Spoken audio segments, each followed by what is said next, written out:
Ravi and Sam, along with their friends, were playing a very interesting game in which one player is blindfolded and he has to break a pot by following instructions from his teammates. So it was Ravi's turn first. So his friends started guiding him on how to reach the pot and break it. Now they were constantly telling him left and right, but he was getting confused and his time was up. Then came Sam. Now Sam's friend told him to hit 45 degrees to your left, and he exactly broke the pot. That is, he turned exactly the amount which was required. So was it a magic? While Ravi was not able to break the pot even after so many instructions, Sam was able to break the pot in one instruction. So what was so special about 45 degrees to your left? Well, 45 degrees means the amount of turn you need to take. So whenever you talk about how much you need to turn, that is measured in degrees. So let's understand it better. So this was the initial position of Sam, and then he had to rotate this entire distance, and once he rotated in this particular position, he was able to break the pot. Now how do we measure this rotation? Well, this rotation is measured in degrees, and what do we call this? We call this angle. So Sam actually made an angle of 45 degrees. So from this position to this position, this degree of rotation is nothing but angle, and in this case it is 45 degrees. So you see, whenever you have two lines like this, and when you say how much this particular line will rotate so that you get this particular line, then you say that this particular thing or this particular degree of rotation is angle. So basically angle is nothing but degree of rotation, that is how much one line, one ray or one line segment has to rotate to give you that particular final position. So you have two different positions, and this separation between them is measured by angle. So what is an angle? Well, two rays having a common endpoint. So the most important thing in case of angle is that both these rays have a common endpoint. So one point is fixed and these rays are moving in different directions. So what is this degree of rotation? What is the measurement of this particular rotation? Well, this is what we call an angle. So in an angle we have two rays having a common endpoint, and this distance is what we call an angle. Now in the case of an angle, we have a vertex which is the common endpoint. So this is the vertex in this case, and this is the vertex in this case, and then we have rays, that is arms of the angle. So this is one arm of the angle and this is another arm of the angle. Here this is one arm of the angle and this is another arm of the angle. So in the case of angle we have two components, vertex and arms. Now one more thing is, how do you name an angle?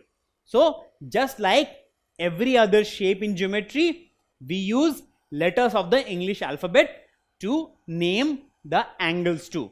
For example, in this case we have two rays, one ray is BC and one ray is BA.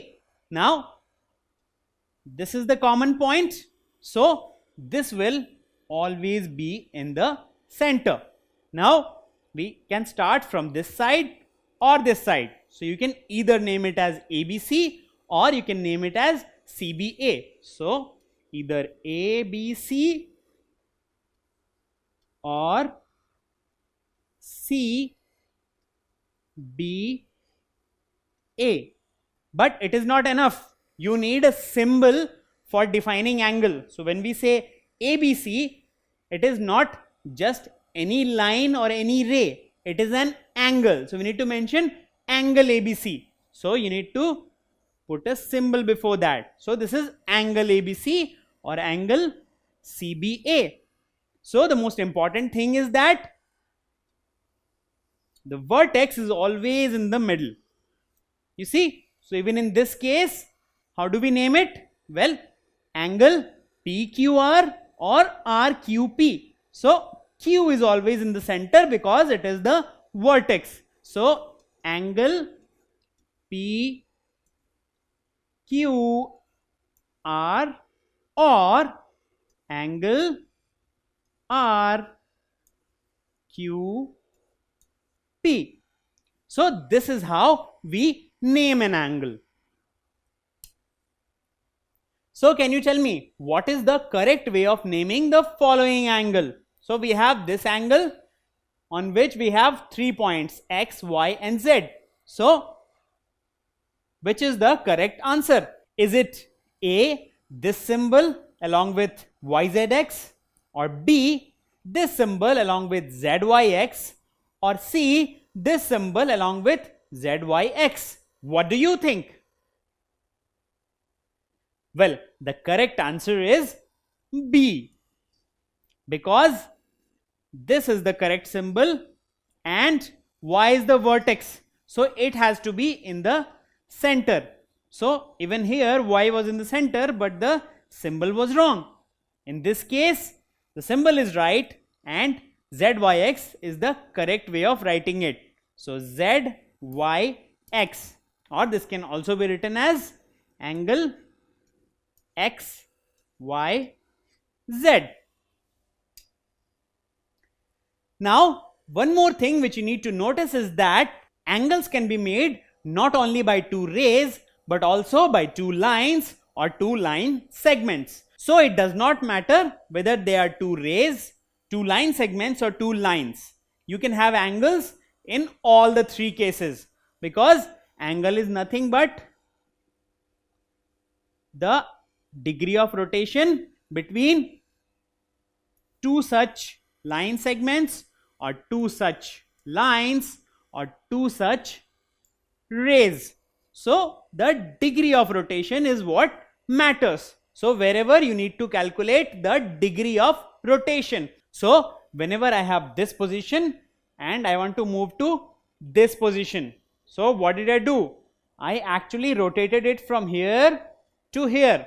So this particular degree of rotation is what I call an angle.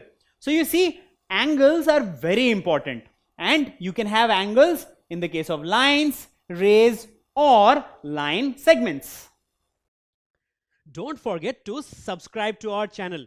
You can also register for free at deltastep.com to get all learning resources as per ICSE, CBSE, IB, Cambridge or any other curriculum. Over 5,000 amazing lectures across maths, science, English and social science.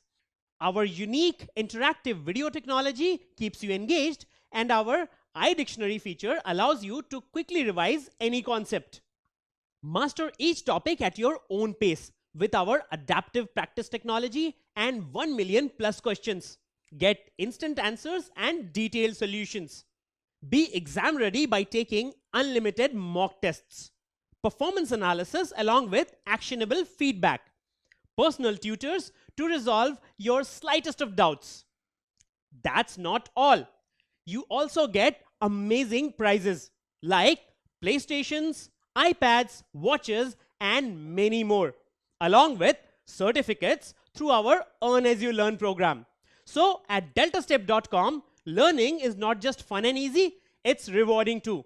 So register for free now.